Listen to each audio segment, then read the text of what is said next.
होगा तो ये मूवमेंट होगा अक्रॉस द बायोलॉजिकल मेम्ब्रेन, है ना, किसके अक्रॉस होगा, बायोलॉजिकल मेम्ब्रेन के अक्रॉस होगा। मतलब हम लोग क्या कह सकते हैं कि मूवमेंट होगा, किसका मूवमेंट होगा, ऑल फार्मेकोकाइनेटिक प्रोसेस का, है ना, जो क्या होगा, इन्वॉल्व ट्रांसपोर्ट ऑफ ड्रग।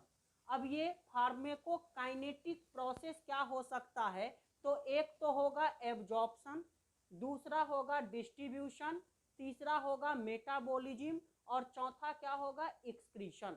इसको शॉर्ट में हम लोग कहते हैं ADME, है ना, A for absorption, D for distribution, M for metabolism और E फॉर एक्सक्रीशन।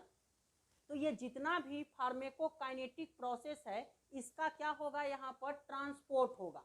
मतलब कह सकते हैं ड्रग मॉलिक्यूल का ट्रांसपोर्ट होगा, किसके अक्रॉस ट्रांसपोर्ट होगा, बायोलॉजिकल मेम्ब्रेन के अक्रॉस ट्रांसपोर्ट होगा। अब यहाँ पे अगर हम बायोलॉजिकल मेम्ब्रेन का बात करते हैं तो बायोलॉजिकल मेम्ब्रेन कैसा होता है, तो ये लिपिड बाइलेयर होता है। यहाँ आप डायग्राम में देख सकते हैं इसमें क्या है, लिपिड का बाइलेयर है। कौन सा लिपिड, फॉस्फोलिपिड, है ना। तो यहाँ पर क्या होता है, लिपिड बाइलेयर होता है जो आपका बायोलॉजिकल मेम्ब्रेन है, और इसमें क्या होता है आपका एक्सट्रिंसिक और इंट्रिंसिक प्रोटीन्स, जो कैरियर प्रोटीन्स होता है वो आपका एब्जॉर्ब होता है लिपिड बाइलेयर के अंदर। यहाँ आप देख सकते हैं ये वाला प्रोटीन कौन सा है, एक्सट्रिंसिक प्रोटीन है, जिसको हम लोग और क्या कहते हैं, पेरिफेरल प्रोटीन भी कहते हैं। और ये प्रोटीन आपका इंट्रिंसिक प्रोटीन है, जिसको हम लोग और क्या कहते हैं, इंटीग्रल प्रोटीन कहते हैं। तो यहाँ सिंपली हम लोग क्या कह सकते हैं कि बायोलॉजिकल मेम्ब्रेन जो होगा वो क्या होगा, लिपिड बाइलेयर होगा, जिसमें आपका इंट्रिंसिक और एक्सट्रिंसिक प्रोटीन जो होगा वो एब्जॉर्ब होगा। अब देखिए वही चीज यहाँ पे हम कह रहे हैं कि बायोलॉजिकल मेम्ब्रेन जो होगा लिपिड बाइलेयर में होता है, इसका थिकनेस 100 एंगस्ट्रम का होता है, और इसमें किसका बना हुआ होता है, फॉस्फोलिपिड का, और साथ में क्या होता है, कोलेस्ट्रॉल मॉलिक्यूल्स होता है। ये क्या है, कोलेस्ट्रॉल मॉलिक्यूल्स। इसके अलावा क्या होगा, इसमें एक्सट्रिंसिक और इंट्रिंसिक प्रोटीन मॉलिक्यूल्स होगा जो एब्जॉर्ब होगा कहाँ पे, on the lipid bilayer. Lipid bilayer में ये आपका एक्सट्रिंसिक और इंट्रिंसिक प्रोटीन क्या होगा, एब्जॉर्ब होगा। अब यहाँ पर होता क्या है एक्चुअल में, तो यहाँ पे अगर हम लोग बात करते हैं कि ट्रांसपोर्ट मेकानिज्म क्या होता है, तो जैसे पैसिव ट्रांसपोर्ट हो गया, एक्टिव ट्रांसपोर्ट हो गया, फैसिलिटेटेड ट्रांसपोर्ट हो गया, या उसी तरह से पिनोसाइटोसिस है, फैगोसाइटोसिस है। तो ये सब देखने को मिलता है हमें कहाँ पे, तो बायोलॉजिकल मेम्ब्रेन के अक्रॉस। अब देखिए जैसे अगर हम बात करते हैं पैसिव ट्रांसपोर्ट का, तो पैसिव ट्रांसपोर्ट में एक्चुअल में क्या होता है, तो उसमें हायर कंसंट्रेशन से लोअर कंसंट्रेशन के तरफ क्या होता है, सबस्टांस का मूवमेंट होता है। दैट मीन्स हम लोग क्या कह सकते हैं, मूवमेंट ऑफ सबस्टांस या movement of drug from higher concentration to lower concentration, है ना। जैसे आउटसाइड अगर कंसंट्रेशन ज़्यादा है और इनसाइड आपका मेम्ब्रेन का कंसंट्रेशन कम है, तो वहाँ से क्या होगा, आपका आउटसाइड से इनसाइड के तरफ क्या होगा, मूवमेंट होगा, किसका, सबस्टांस का या मॉलिक्यूल्स का। इसी को हम लोग क्या कहते हैं, पैसिव डिफ्यूजन या पैसिव ट्रांसपोर्ट कहते हैं। अब एक्चुअल में जब हायर कंसंट्रेशन से लोअर कंसंट्रेशन के तरफ आपका मूवमेंट होगा सबस्टांस का, तो वहाँ पे एनर्जी का रिक्वायरमेंट नहीं होगा। मतलब हम लोग कह सकते हैं विदाउट एनर्जी एक्सपेंडिचर होगा। क्या होगा, विदाउट एनर्जी एक्सपेंडिचर होगा।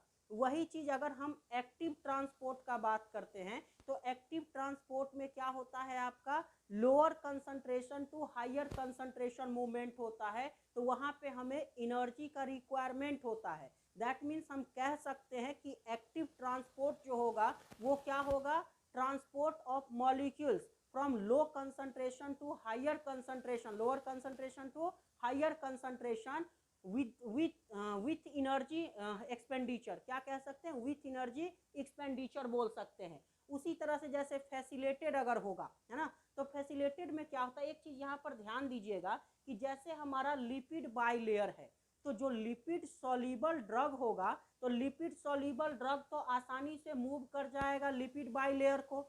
लेकिन जो ड्रग आपका लिपिड सॉल्युबल नहीं होगा, वाटर सॉल्युबल ड्रग होगा, तो वो कैसे क्रॉस करेगा इस मेम्ब्रेन को, बायोलॉजिकल मेम्ब्रेन को, तो उसके लिए क्या है कैरियर प्रोटीन होता है, उसके लिए क्या होता है, कैरियर प्रोटीन होता है, और जिसको हम लोग एक्वापोरिन बोलते हैं, उसको हम लोग क्या बोलते हैं, एक्वापोरिन। एक्वापोरिन के मदद से क्या करता है, बायोलॉजिकल मेम्ब्रेन को क्रॉस कर लेता है ना। मतलब क्या हमने कहा कि अगर लिपिड सॉल्युबल ड्रग होगा तो लिपिड सॉल्युबल ड्रग आसानी से क्या कर जाएगा, आपका एक क्रॉस कर जाएगा, किसको, बायोलॉजिकल मेम्ब्रेन को। लेकिन अगर वाटर सॉल्युबल ड्रग होगा तो उसके लिए इसको कैरियर प्रोटीन का रिक्वायरमेंट होगा, जिसको हम एक्वापोरिन बोलते हैं। एक्वापोरिन के हेल्प से क्या करेगा, वाटर सॉल्युबल ड्रग क्रॉस कर जाएगा, किसको, प्लाज्मा मेम्ब्रेन, या कह सकते हैं बायोलॉजिकल मेम्ब्रेन को। तो यहाँ कोई भी फार्मेकोकाइनेटिक प्रोसेस होगा तो उसमें क्या होगा, आपका ड्रग को पास करना पड़ेगा, कहाँ से पास करना पड़ेगा, या क्रॉस करना पड़ेगा, तो ये बायोलॉजिकल मेम्ब्रेन से क्रॉस करना पड़ता है, चाहे वो पैसिव ट्रांसपोर्ट के थ्रू हो, चाहे एक्टिव ट्रांसपोर्ट के थ्रू हो, चाहे फैसिलिटेटेड ट्रांसपोर्ट के थ्रू हो, चाहे आपका पिनोसाइटोसिस या फैगोसाइटोसिस, जिसको हम लोग सेल ड्रिंकिंग पिनोसाइटोसिस को बोलते हैं, और फैगोसाइटोसिस को क्या बोलते हैं, सेल ईटिंग बोलते हैं, तो उसके थ्रू क्रॉस कर सकता है। अब दूसरी, ये तो आपका ट्रांसपोर्ट मैकेनिज्म का बात है। दूसरा चीज अगर हम बात करें कि कोई भी ड्रग है ना, ये फार्मेकोकाइनेटिक प्रॉपर्टी, दैट मीन्स मूवमेंट जो होता है ये प्रोसेस का, एब्जॉर्प्शन, डिस्ट्रीब्यूशन, मेटाबॉलिज्म और एक्सक्रीशन का, तो ये कैसे होता है। जैसे मान लीजिए कि कोई ड्रग हम यहाँ पे लिए है ना, तो अब ये हो सकता है कि ड्रग आप सॉलिड फॉर्म में ले रहे हैं, ओरल रूट से ले रहे हैं, तो क्या होगा, ओरल रूट से अगर लेंगे तो oesophagus, stomach, intestine, small intestine से होते हुए एब्जॉर्प्शन इसका कहाँ पे होगा, ब्लड में होगा।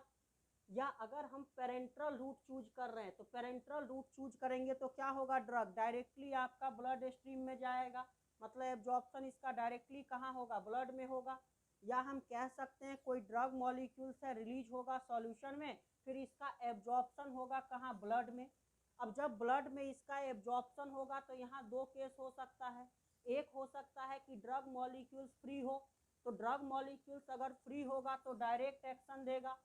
एक कंडीशन हो सकता है कि ड्रग मॉलिक्यूल्स प्लाज्मा प्रोटीन के साथ में बाइंड कर जाए, तो अगर प्लाज्मा प्रोटीन के साथ में बाइंड कर जाएगा तो फिर क्या होगा, अगर बाइंड कर जाएगा प्लाज्मा प्रोटीन के साथ में, तो जब ये फ्री होगा, देखिए ये रिवर्सिबल साइन दिया हुआ है कि ये फ्री होगा बाइंड करेगा, फ्री होगा बाइंड करेगा, फ्री होगा तो एक्शन देगा, बाइंड करेगा तो इसका एक्शन रुक जाएगा। मतलब कह सकते हैं कि अगर प्लाज्मा प्रोटीन के साथ में ड्रग बाइंड कर गया तो जब फ्री होगा तो एक्शन देगा, फ्री नहीं होगा तो बाइंड रहेगा तो एक्शन नहीं देगा। अगर ड्रग फ्री रहेगा तो डायरेक्ट एक्शन देगा। इस प्रोसेस को हम लोग यहाँ क्या कहेंगे, डिस्ट्रीब्यूशन कहेंगे, है ना।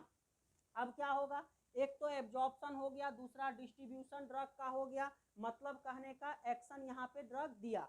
अब क्या होगा, उस ड्रग का बायो ट्रांसफॉर्मेशन होगा। बायो ट्रांसफॉर्मेशन का मतलब क्या होता है, तो बायो ट्रांसफॉर्मेशन का मतलब होता है कि अगर लिपिड सॉल्युबल पोलर ड्रग है, sorry lipid soluble non polar drug है, तो वो कन्वर्ट हो जाएगा किसमें, वाटर सॉल्युबल पोलर ड्रग में। इसी प्रोसेस को हम लोग क्या कहते हैं, बायो ट्रांसफॉर्मेशन कहते हैं ना। अब बायो ट्रांसफॉर्मेशन होगा, लिपिड सॉल्युबल ड्रग जो नॉन पोलर ड्रग था वो कन्वर्ट कर गया किसमें, वाटर सॉल्युबल पोलर ड्रग में। तो यहाँ से फिर क्या होगा, इसका मेटाबॉलिज्म होगा, और मेटाबॉलिज्म के बाद हमें क्या मिलेगा, मेटाबोलाइट्स मिलेगा, है ना, किसका, ड्रग का। अब जब मेटाबोलाइट्स हमें मिल गया, मतलब कहने का यहाँ पे बायो ट्रांसफॉर्मेशन हो गया, मेटाबॉलिज्म हो गया, तो मेटाबॉलिज्म के बाद लास्ट का प्रोसेस क्या होता है, एक्सक्रीशन होता है। तो अब ये जो बचा पार्ट्स होगा ड्रग का वो एक्सक्रीट कर जाएगा, किसके थ्रू एक्सक्रीट कर जाएगा, या तो हो सकता है यूरिन के थ्रू एक्सक्रीट करे, या हो सकता है बाइल के थ्रू एक्सक्रीट करे, या हो सकता है फिशेज के द्वारा एक्सक्रीट करे, या स्वेट के थ्रू, पसीना के थ्रू, या सैलिवा के थ्रू क्या होगा, इसका एक्सक्रीशन हो जाएगा। तो इस तरह से आपका प्रोसेस होता है इसका फार्मेकोकाइनेटिक्स का।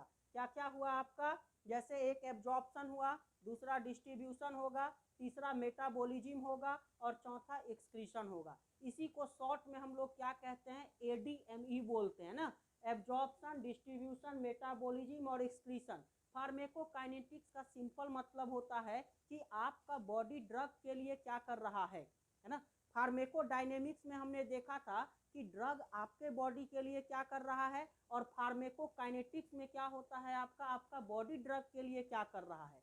तो यही चीज होता है कि आपका बॉडी एब्जॉर्प्शन करवाएगा ड्रग का, डिस्ट्रीब्यूशन करवाएगा, मेटाबॉलिज्म करवाएगा और फाइनली एक्सक्रीशन करवाएगा। हम लोग को एक एक करके हम लोग देखेंगे एब्जॉर्प्शन को, डिस्ट्रीब्यूशन को, मेटाबॉलिज्म को और एक्सक्रीशन को। तो नेक्स्ट लेक्चर में हम लोग देखेंगे एब्जॉर्प्शन क्या कैसे होता है ड्रग का, क्या होता है एब्जॉर्प्शन, इसको हम लोग नेक्स्ट लेक्चर में देखेंगे। क्लियर है?